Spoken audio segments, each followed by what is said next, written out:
Well, my name is TJ with PokerORG, and you know this guy, Daniel Negreanu, the commish himself of the 25K Fantasy League. Daniel, thanks for being here with us. Thanks for having me. My dog's trying to get my attention. He's like, he doesn't like when I'm on my phone doing interviews or anything like that. He's like, no, no, no, it's me time. And he'll tap me like that. Or won't you? All All right. right. For his sake, I won't take you too long then. We'll ask you a few questions. I'm going to pick your brain about the 25K fantasy draft, get your thoughts about the league as a whole, and then kind of talk a little bit of strategy and what your mind is, where your mindset is going into it. So, for those who don't know, can you give us the quick takes, the quick overview about the structure and the process of the draft itself?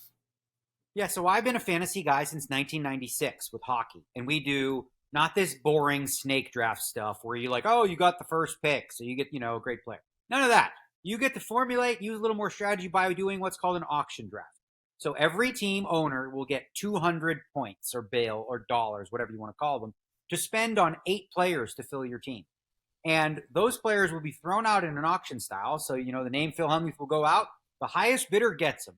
So now, say, for example, if they paid $80 for Phil, they only have 120 to fill the rest of their team.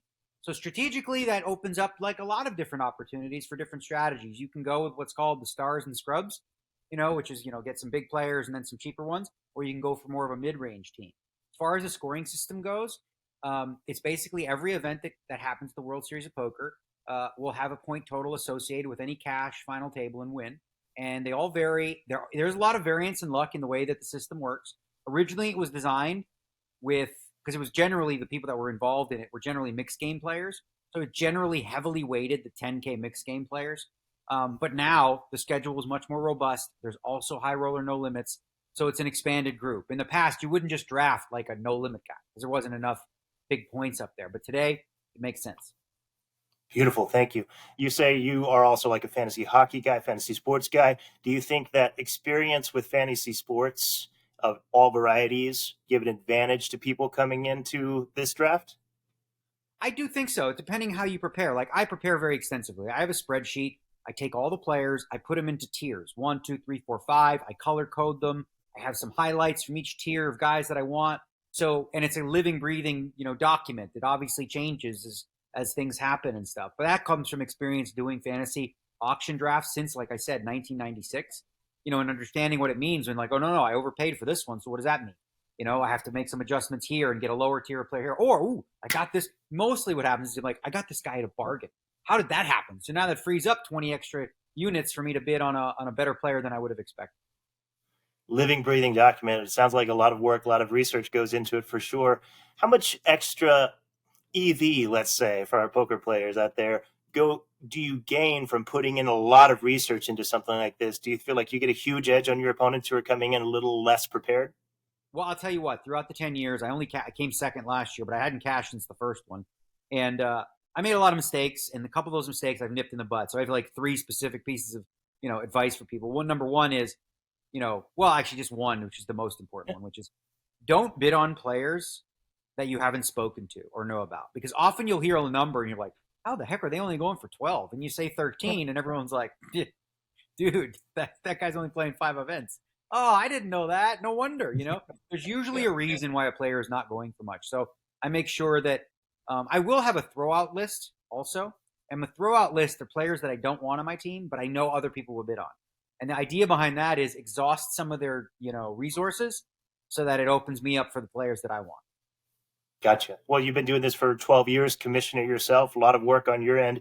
Do you see yourself doing this for the indefinite future? Have you thought about expanding it or changing it? Or is this pretty much you happy with the concept as it is?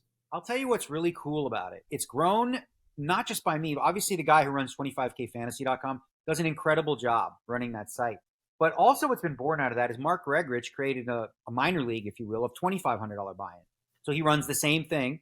And then David Baker created a pool where just using the values from the players, much like you'd see, on DraftKings or something like that on Daily Fantasy, now you can make your teams based on those point totals, and that's like a $500 buy-in, right? So I think it's going to only evolve. I actually realized that there's something I used to do that I haven't been doing that I want to get back to, which is some sort of a free roll for like random fans to sort of create teams.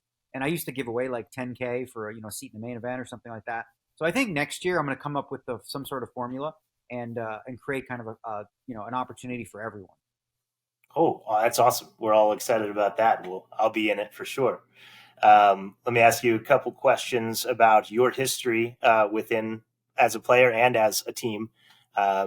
They keep track of all-time point totals. You are second as far as all-time point totals, right behind Phil Hellmuth. I believe you're 86 points behind. Is this the year that you overtake him and take the top spot? Well, I mean, he should never be there anyway. It should be me anyway.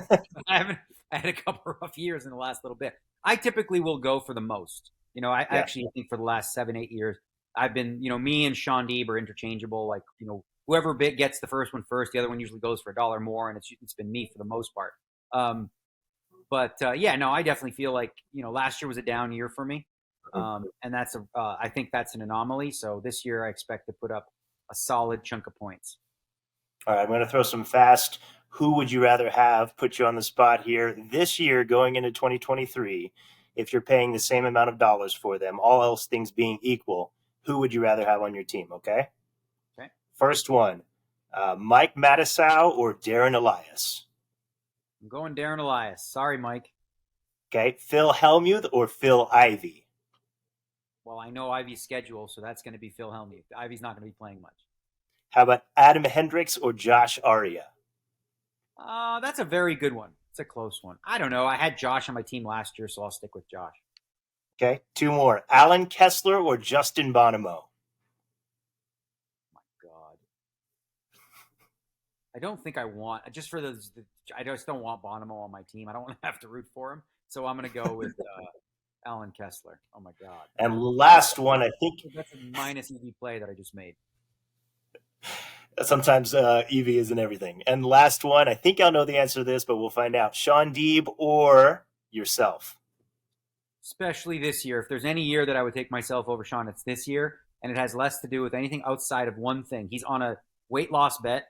So he'll be eating less calories, working out. I expect him to be more tired. He typically, does whatever he's got to do during the series. And I think people underestimate how much more difficult that's going to be for him to play the schedule that he does. Because he's a guy that I'm very impressed with. He can play for 15 hours, and he's still wide awake and fresh. I think that he may suffer in that regard a little bit, but we'll see. You never know. Looking back on the 12 years that you've done this, what's the best pick that you've ever made? The one you found a diamond in the rough, or you found a guy that was super undervalued who over-delivered for you? Is there one that stands out? Well, there's been several picks I've made, that fit that bill of, guys that really stood out. But the one that is kind of the funniest is, years ago, and this is sort of a lesson in not drafting people you haven't spoken to. I took a kid named Smokey, Steve Bilirakis, for $1. And everyone's like, bro, he ain't playing. He's not even playing. I got on my phone and I said, hey, Steve, guess what? You're playing. So I did a stake deal with him because I was like, oh, man, I don't want to, just for the fantasy sakes. And I know he was a good player, but he was planning on playing cash.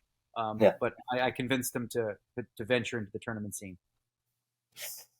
This is going to be the biggest WSOP ever, most likely turnout for events, and they're trying to make this the biggest main ever. Also going to be the biggest 25K fantasy ever, looking that way. So how many teams do you think are going to show up this year? Any idea?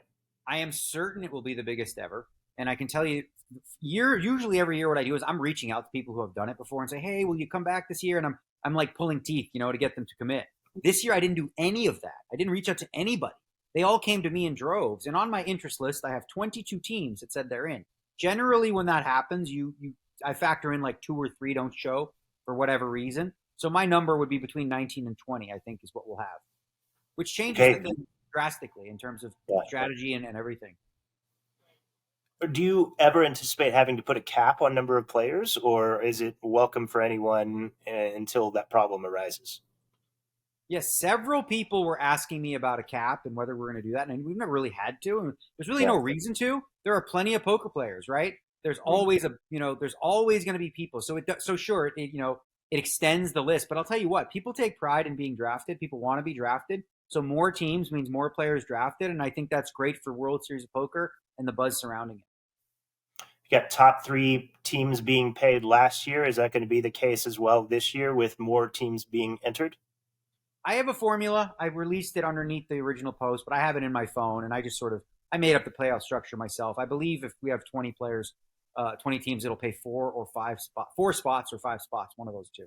Yeah. All right. Well, thank you so much, Daniel Negreanu. I'm going to go ahead and cut off our recording. Appreciate you being here. Best of luck both in the 25K fantasy draft and on your own personal World Series this year. Thank you. Appreciate it.